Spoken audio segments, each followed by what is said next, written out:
예, 한동훈입니다. 네, 안녕하세요. 한동훈 예, 후보님. 예, 유 기자님 오랜만입니다. 네, 안녕하세요. 네. 아주 오랜만입니다. 잘 예, 계시죠? 예, 네. 예, 자, 저희 그 강펀치 강냉이 여러분들, 강냉이 예. 선생님들께 인사 부탁드리겠습니다.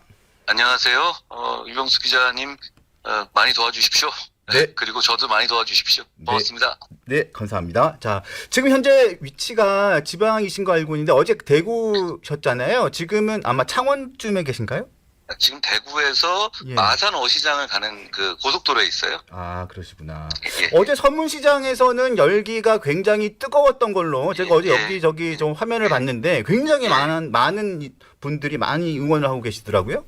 예, 많이 나와주셔서 예전에 제가 올 때랑 비슷하게 됐고요. 뭐 초반에는 여러 가지 뭐 걱정들도 많이 있고 그러셨잖아요. 그런데 지금은 뭐 아주 더 전폭적으로 꼭 이겨야 된다라는 말씀을 많이 하십니다.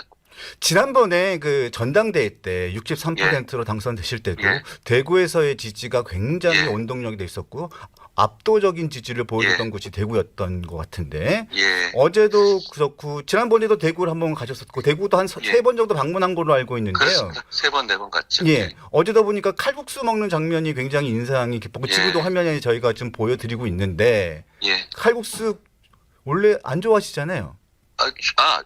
제가 칼국수 좋아하는데 그건 잔치국수였어요. 아, 그 집이 잔치국수였습니까?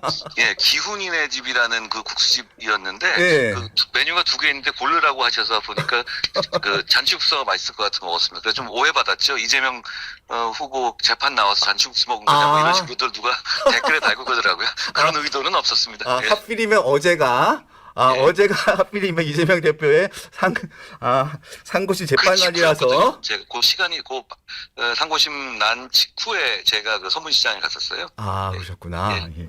자, 후보님 오늘 또 손편지를 하나 올리셨습니다. 예. 네, 손편지 올렸는데 오늘 제가 눈에 딱 들어오는 게 한 부분이 있었는데요. 예. 이 예. 부분이 딱 눈에 들어왔습니다. 이재명을 찍는 표는 사표가 된다. 예. 우리가 명분 있고 비전 있는 후보를 내면 이긴다. 예. 반면 이재명 민주당은 끝까지 발악할 것이고 그러다 자기들이 이기면 계엄을 일상화해 어떤 수를 쓰든 이재명 유죄 확정을 막으려 될 것이다. 요 부분이 전 예. 눈에 딱 들어왔는데 예. 요 부분을 좀 설명을 좀 부탁드리겠습니다. 일단 유 기자님 잘 아시는 것처럼 대법원 판결이 저거는 이재명 후보는 이미 유죄가 난 거예요. 네. 그러니까 왜냐하면 저게 전원합의체 기속력이 있기 때문에 항소심에서 저 판결에 대해 반발할 수가 없습니다. 저건 무조건 저대로 나고 그리고 형량도 저거는 80만 원, 90만 원으로 내려갈 수 있는 형량의 사건이 전혀 아닙니다. 그렇죠. 그렇죠? 그렇다면 이미 이재명 대표는 사실 사법부의 선고로 피선거권을 잃게 되는 게 확정된 거나 마찬가지예요. 네. 자, 그러면 그 상황인데 우리가 이재명 대표에 대해서 잘 알고 민주당에 대해서 잘 아는 것처럼 막갑하잖아요. 저분들은 그냥 출마를 강행하지 않겠습니까? 그렇겠죠. 그럼 그랬을 때 우리가 당연히 이기겠지만 그리고 또 하나는 되더라도 혹여 되더라도 몇 달 있다 저 판결 확정되면 대법원 선거 다시 해야 되는 거잖아요. 네. 그렇죠? 그렇게 되면은 뭐 수조 원 써가지고 대통령 선거 했지만 다시 그 표는 무효화가 되는 거죠. 그러니까 당연히 그 사표 심리가 국민들에 생길 수밖에 없습니다. 네. 그렇죠? 네. 그러면 당연히 이재명한테 줄 이유가 없잖아요, 표를. 네. 네. 그러니까 그런 것들 그리고 이제 정말 이재명은 범죄자가 맞구나라고 이제 인식이 더 커지잖아요. 그러니까 우리가 이길 가능성이 대단히 커졌어요. 네. 더 희망을 가지만 한 거죠. 네. 그런데 역으로 문제는 우리가 이길 가능성이 역으로 커지니까 지금 어제 최상목 탄핵하고 뭐 이렇게 나왔던 것처럼 정말 막가파식으로 난동 부리듯이 뭐든 할 겁니다. 끝까지 발악을 하겠죠. 네. 그러면 그리고 나서 혹시 혹여라도 저 사람들이 이재명이 돼서 정권을 잡으면 그 다음에 할 건 이젠 계엄밖에 없어요. 그렇죠. 왜냐하면 대법원은 판결을 확정하려고 했죠. 대법원은 지금 헌법 84조에 대한 판단을 정확하게 한 걸로 보여요. 그러니까 저 판결을 했겠죠. 네. 그렇죠? 네. 그러면 그 이후에 대법원은 올라와서 법원은 판결을 하려고 할 텐데 그걸 막을 방법은 뭐가 있습니까? 계엄뿐입니다. 계엄뿐입니다. 계엄에서는 뭐 잘 아시다시피 계엄은 국회 권한을 정지시킬 수는 없습니다. 네. 법상. 그렇지만 행정부와 사법부의 권한을 정지시키는 게 계엄의 원래 본질입니다. 네. 그러니까 오히려 더 저 계엄으로 군인들 보내서 법원을 장악하는 거, 그게 오히려 지금의 국회에 있었던 12월 3일 계엄보다는 조금 더 자연스러워요. 그 방법을 민주당 이재명 후보가 대통령이 되면 탁하지 않을 리가 없습니다. 그걸 우리가 어제 보고 알았잖아요. 어제 갑자기 8시 반 9시에 최상목을 탄핵했습니다. 최상목 네. 부총리를. 전 놀랐습니다. 이게 이재명이 선거법 위반으로 대법원 판결 난 거하고 무슨 상관입니까? 최상목 이 전 부총리가 이재명 그거 선거하는데 뭐 하라고 그랬어요?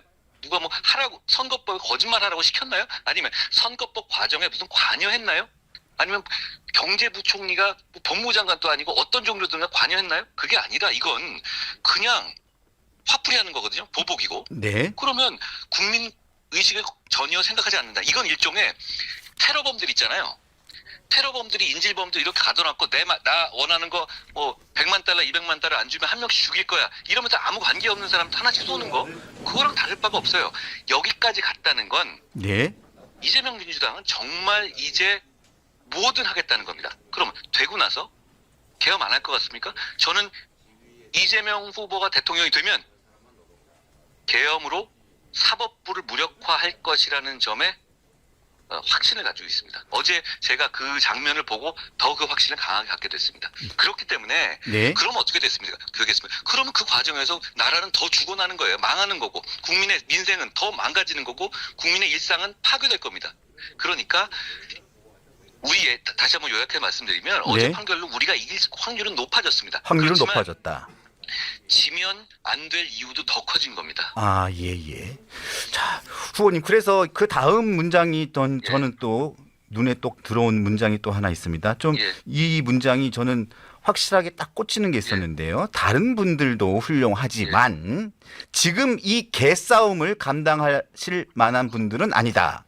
개싸움이라는 표현을 쓰셨어요. 이 개싸움이라는 단어가 저는 많은 의미를 가지고 있다고 생각이 듭니다. 이 표현을 쓰신 특별한 이유가 있습니까? 지금 네. 저는 품격 있게 정치해야 하는 보수 정치인인데요. 네. 보수 정치인에게 필요한 품격은 국민들과 지지자들의 품격을 지켜주는 겁니다. 네. 국민들과 지지자들의 품격을 지켜주기 위해서 필요하면 진흙탕 속에 뛰어들어서 개싸움이라도 해야 되는 게 보수 정치인의 진짜 품격이라고 저는 생각해요. 그리고 법무부 장관 때부터 계속 그렇게 해왔습니다. 지금은 저 사람들이 하는 걸 보십시오. 정말 뭐든 다 하지 않습니까? 그런데 지금 뭐 거론되는 우리 쪽의 후보로 거론되는 분들을 보면 굉장히 뭐 품격 있으시고 경험 많으시죠. 그런데 과연 지금 이재명 민주당이 주도하는 저런 막가파식 개싸움에 네. 감당하실 수 있는 분들은 아니잖아요. 끝까지 싸워서 정말로 독한 마음으로 네. 나라 지킨다는 마음으로 목숨 걸고 싸우실 분들은 아닙니다. 너무 훌륭한 분들이시고 제가 못 가진 부분도 갖고 계시지만 적어도 이 싸움에서는, 이 전쟁 같은 대선에서는 그분들은 이길 수 없습니다. 우리가 이기지 못하면 아까 말씀드린 것처럼 정말 나라 망해요. 이재명 계엄할 거예요.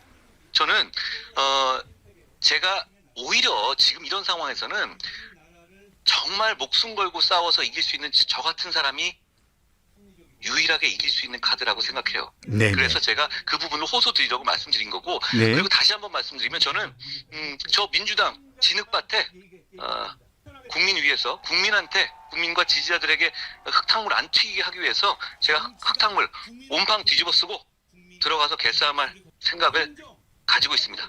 그래서 한 후보님들을 지지하는 여러분들이 이런 말씀 많이 하시잖아요. 1대 180, 180대 1 이런 표현들을 많이 하시는데 이런 표현들을 뭐 얘기를 하다 보면 이런 개싸움을 감당하실 분이다. 이런 표현도 가능하겠네요. 그렇죠. 근데 그게 네. 우리 유 기자님 저를 아시지만 네. 저 솔직히 개인적으로 싸움하는 거 싫어하거든요. 별로 안 좋아하시죠? 친절한 거 좋아합니다. 그렇지만 제가 180대 1로 싸우는 이유는 그 국민 생각하고 싸우는 거예요. 제가 임무가 그거니까. 근데 싸우면서도 저도 괴롭습니다. 사실은. 네. 그런데 누군간 싸워야 되지 않겠습니까? 저렇게 하고 있고 저렇게 막가파식으로 테러범식으로 인질범 쏴 죽이는 저런 행태를 두고 봐야 됩니까? 누군간 막아야죠. 그런데 지금 얘기되시는 뭐 김문수 후보님이라든가 뭐 한덕수 후보님 훌륭하신데 그분들 그거 못합니다. 그분들 나와서 저 이재명 감당할 수가 없잖아요. 우리 모두가 그걸 알기 때문에 지금 TK라든가 우리 전통적인 지지층들도 다시 저에게 마음을 모아주시는 거라고 생각해요. 현장에서 말씀하시는 분들이 저를 다 좋아하시겠어요? 다 이런 마음이신 거예요. 미우나 고우나 그래도 저 괴물 같은 저 세력과 싸울 사람은 너밖에 없는 것 같다. 진짜 찍어줄 테니까 목숨 걸고 싸워라. 이런 말씀을 하시면 눈물을 흘리시거든요. 저는 그 마음을 압니다. 저를 너무너무 좋아해서 지지해 주시는 게 아닐 수 있다는 걸 알아요. 그런데 네. 지금은 제가 싸워야 합니다. 제가 그럴 결기를 가지고 있고요. 네. 자, 후보님 그리고 어제 이재명 후보의 선거법 사건의 상고심 선고 결과가 나온 다음에 그리고 그 후보님이 지금 말씀하신 그 개싸움 그리고 여러 가지 이 손편지의 내용을 쭉 보면서 제가 떠오르는 생각이 뭐냐면 지금 소위 말하는 TK, PK 민심들의 전략적 선택. 그렇습니다. 전략적 선택이라는 이 단어들이 마지막 그 오늘 어제 오늘 많은 그 화두가 되고 있다는 그런 생각들이 듭니다. 이 전략적 선택에 대해서 오늘 아직 투표를 하지 않은 국민들이라든가 당원들에게 호소하고 싶은 말씀이 있다면 좀 이 기회를 빌려서 말씀을 좀 부탁드리겠습니다. 그 전략적 선택이라는 게 이기기 위한 선택을 하는 걸 말씀하시는 거잖아요. 그렇습니다. 그런데 조금 더 나가면 네. 이건 애국적인 선택입니다. 네. 어떤 호호라든가 이런 걸 접어두고 나라 지키기 위한 선택을 하시는 거예요. 저는 우리 보수의 집단 지성이 그걸 해올 능력과 전통과 애국심을 갖고 있다고 생각합니다. 저는 먼저 죄송하다고 생각하는데요. 우리 보수 정치인들이 정말 잘못한 게 많아요. 저도 보수 정치인을 하지만 정말 죄송합니다. 그런데 보수의 지지자들은 정말 훌륭하시거든요. 네. 정말 애국적이시거든요. 말씀하신 것 같은 그런 전략적 판단이라는 게 딴 게 아니라 전략적으로 자기들의 개인을 이익을 위해서 전략을 쓰는 겁니까? 아닙니다. 네. 이 나라를 지키기 위한 전략을 생각하시고 애국하기 위한 전략을 생각하시는 거거든요. 네. 지금 이 순간에 이재명을 막아야 된다. 어제 하는 거 보세요. 어떻게 하겠습니까? 진짜 계엄이 일상화될 거예요. 전체주의가 횡행할 겁니다. 어제 하루 한 걸 보십시오. 이재명 대표 얼마 전에 출마할 때 되게 착한 척했죠. 중도 뭐 보복 안 한다 이런 얘기했죠. 며칠 만에 어제 한 거 보십시오. 최상목을 갑자기 날린다? 저게 뭡니까? 최상목 부총리가 이거랑 무슨 상관이에요? 자기 범죄랑 무슨 상관입니까? 이런 정치 할 겁니다. 이런 정치로 국민들을 파탄에 몰아넣을 거예요. 이걸 막아야 될 필요성이 정말 커진 겁니다. 그런데 지금 이걸 막아야 되는 건 애국적 차원이거든요. 네. 국민들도 아실 거예요. 이걸 진짜 막아내고 해볼 만한 싸움을 만들 수 있는 건 계엄을 막아내고 그래서 저쪽에서 계엄 얘기하는 거를 너는 숙제명이야 라고 쳐버릴 수 있는 사람 그리고 또 더 나아가서 저쪽에 이런 개싸움 나올 때 제가 헌법 84조를 처음 화두를 던졌죠. 맞습니다. 앞뒤를 막은 겁니다. 네. 그리고 저는 검수완박을 야반 도주라고 까면서 처음에 이 180대 1의 싸움을 시작해서 검수원복 시행령으로 선거법 그리고 직권남용 그리고 직무유기 그리고 이 위증교사 같은 그런 수사를 살려냈어요. 결국 그것 때문에 지금 이런 상황까지 온 거잖아요. 그렇습니다. 그러면 이 상황에서 가장 잘 싸워서 이길 수 있는 카드가 뭔지 그건 여러분들 모두 아실 것 아닙니까? 네. 저는 제가 가져갈 욕심이 없어요. 딱 3년 하고 내려올 겁니다. 내려와서 그동안에 이 87 체제의 문을 닫을 겁니다. 그런데 지금은 정말 저밖에 이길 사람이 없다고들 하시고 저도 좀 죄송스럽지만 안타깝지만 그렇게 생각합니다. 네. 제가 여러분을 위해서 목숨 걸고 싸워서 이길 수 있게 해주십시오. 네. 자, 헌법 84조 문제가 나왔으니까 안 그래도 여쭤보려고 했었는데요. 지금 어떤 사람들은 헌법 84조 관련해가지고 최종적인 해석을 헌재에서 한다는 사람이 있고 대법원에서 판단을 한다는 사람들도 있습니다. 자, 이 문제를 맨 처음에 화두를 꺼내셔서 이 문제를 공론화시킨 분이 당시 한동훈 법무장관이셨어요. 예. 자, 한동훈 후보는 이게 헌재에서 해석을 하는 게 맞다고 보십니까? 대법원에서 해석을 하는 게 맞다고 보십니까? 저는 둘 다 별로 의미 없는 논쟁이라고 봅니다. 아, 의미 없는 논쟁이다. 명백합니다. 무슨 명백. 얘기냐면 네. 아니 한글을 해석하는데 왜 거기까지 가야 됩니까? 아하. 우리 네. 헌법은 재판, 우리 헌법을 보면요 재판, 네. 심판, 소추라는 용어들을 계속 쓰고 있어요. 이 헌법 정에만 있는 게 아니에요. 네. 그런데 소추라고 명확하게 써놨잖아요. 소추. 그렇죠. 네. 심판이나 재판이라는 말들이 따로 있는데 그걸 안 쓰고 소추라고 굳이 찍어넣었죠. 네. 그게 무슨 잉크 아까워가지고 헌법 만든 사람이 소추라고만 쓴 겁니까? 그건 그게 아니죠. 아닙니다. 네. 이건 소추에 한정하겠다는 헌법 정신이에요. 그리고 그 뜻도 명확합니다. 왜냐하면 기존에 있던 재판을 중단시키는 건 어떤 문제가 생기냐면 공범들과의 관계 문제. 공범들은 재판 계속 진행될 텐데요. 그리고 그동안의 사법적인 정의 형평성의 문제. 이런 문제 때문에 선을 넘는 거라 보고 새로 수사해서 기소하는 것만 맞겠다는 거예요. 네. 또 하나는 저렇게 확실하게 재판 진행되는 사람이 설마 대통령 나오겠어? 라는 생각도 헌법을 만든 사람들은 있었을 겁니다. 네. 이 논란 자체는 이재명 같은 사람이 대통령을 출마하기 때문에 생긴 거예요. 그 전까지 이런 논란이 없었습니다. 네. 그러니까 이 문제는 소추는 그냥 소추만 얘기하는 거고 심판을 의미하는 게 아닙니다. 논란의 여지가 없어요. 다만 지금 오늘부터 민주당이 김태년 뭐 이런 분들 통해 가지고 이러던데요. 자, 형사소송법을 개정해서 84조에 있는 헌법 그 해석을 형사소송법을 통해서 그건 기존 재판도 중단된다는 형사소송법을 발의하겠다. 어제 김민석 의원이 얘기한 것도 그런 맥락이고 입법을 하겠다는 거. 그리고 오늘도 그런 얘기가 나오더라고요. 네. 야, 정말 뭐 이거 막가파에 뭐 깡패입니까? 지금 헌법이 있고 헌법 아래에 법률이 있는 거예요. 네. 그런데 헌법에 명확하게 있는 내용을 가지고 그냥 법률로 이건 이렇게 해석하려고 한다?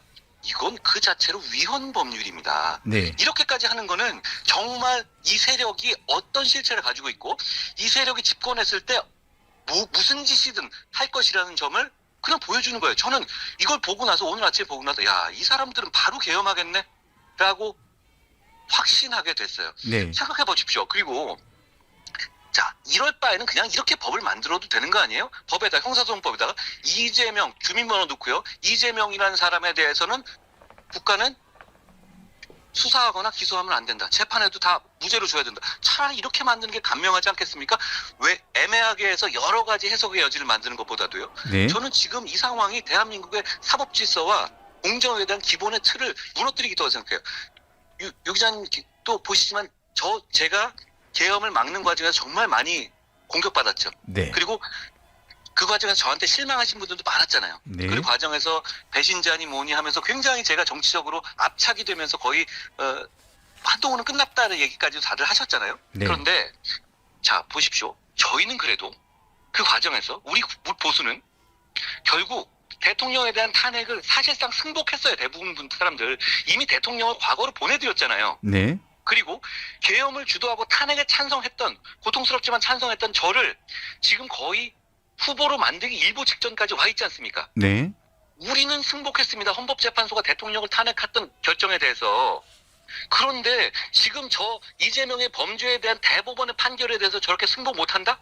저런 세력을 국민들이 선택해 주셔야 되겠습니까? 저런 세력을 가지고 대한민국이 유지될 수 있겠습니까? 저는 이제 더 선명해졌다고 봅니다. 우리는 대한민국 질서에 승복한 세력입니다. 네. 저분들은 대한민국의 그 질서를 이재명이란 범죄자 살리기 위해서 승복하지 않겠다는 입장입니다. 저분들 얼마 전에 대통령에 대한 구속영장 신문당시 서부지법의 난입 사건에서도 엄청나게 때렸죠. 그렇죠. 예. 지금 이 사람들이 대법원 때리는 거 그거랑 다릅니까? 선동하고 있는 거 아닙니까? 사람들로부터 뭐 시민들에게 대법원 부수라고 선동하고 있는 거 아닙니까? 네. 저는 그 결과를 지켜볼 겁니다. 그리고 제가 네. 지금부터 오늘부터 정말 결기로 싸울 겁니다. 이건 민주주의와 대한민국을 지키는 싸움입니다. 누구는 이렇게 얘기했잖아요. 이번 선거는 체제 전쟁이다. 그렇게 보지는 않습니다. 저는. 그렇지만 네. 체제나 이념까지 갈 필요가 없어요. 이 대한민국을 지키는 선거예요. 우리는 자유민주주의 국가고 공화주의 국가입니다. 이 대한민국을 지키는 길에 지금 이 선거는 큰 전쟁이 될 겁니다. 제가 전쟁 같은 선거를 이길 수 있는 사람이라고 저는 다시 한번 말씀드리고 싶습니다. 네.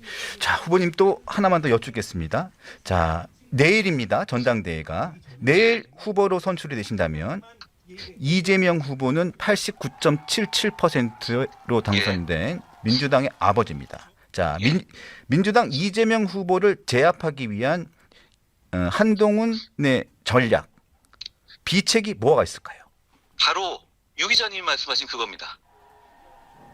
네. 89.9% 90%? 네.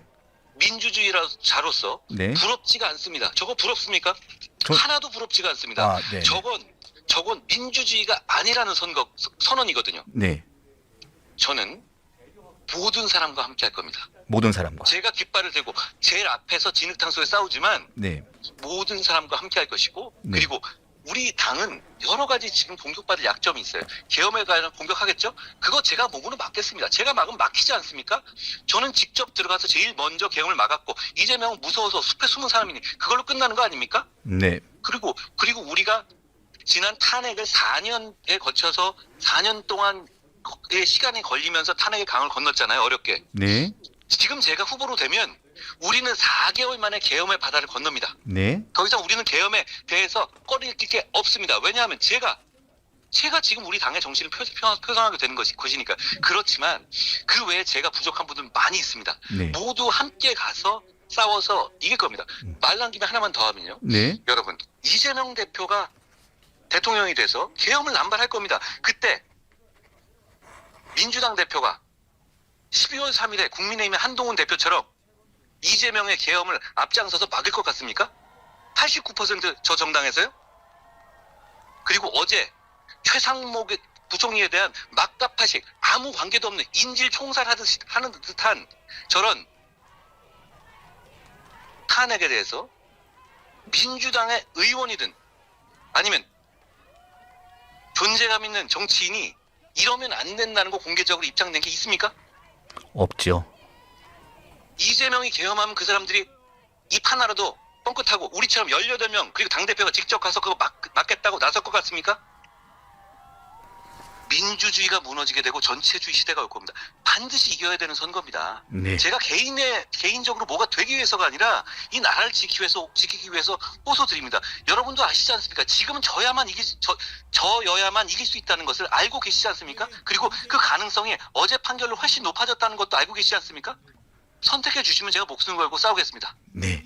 자, 오늘이 이제 마지막 이제 경선으로는 마지막 선거 운동 시간입니다. 이제 오늘 오후 일정은 어떻게 되시나요, 후보님? 제가 마산, 창원, 부산 그리고 서울의 강서 그리고 석촌 호수까지 좀 빡빡한 일정이긴 한데요. 네. 최선을 다해서 하겠습니다. 정말 그 여담이긴 합니다만 이재명 한동훈 토론회가 성사가 매우 재밌는 토론회가 될 것으로 저는 기대가 됩니다. 기대되지 않으십니까? 네, 제가 매우 기대가 됩니다. 우리 선배님들하고 토론할 때는 아무래도 우리 같은 편이니까 네. 많이 자제할 수밖에 없어요. 그럼에도 좀 불편하신 분 계셨다면 또 죄송합니다. 그런데 저는 거기 200배 쏟아넣겠습니다. 네. 그래서 꼭 그 토론회가 굉장히 재밌을 것 같은 생각이 듭니다. 자, 어려운 바쁜 시간 중에 또 이렇게 연결해 주셔서 감사드리고요. 제 본 후보가 되시면 또 한번 또 찾아뵙도록 하겠습니다. 고맙습니다. 유병수 기자님 고맙습니다. 네, 감사합니다. 건강 잘 챙기십시오. 고맙습니다. 감사합니다.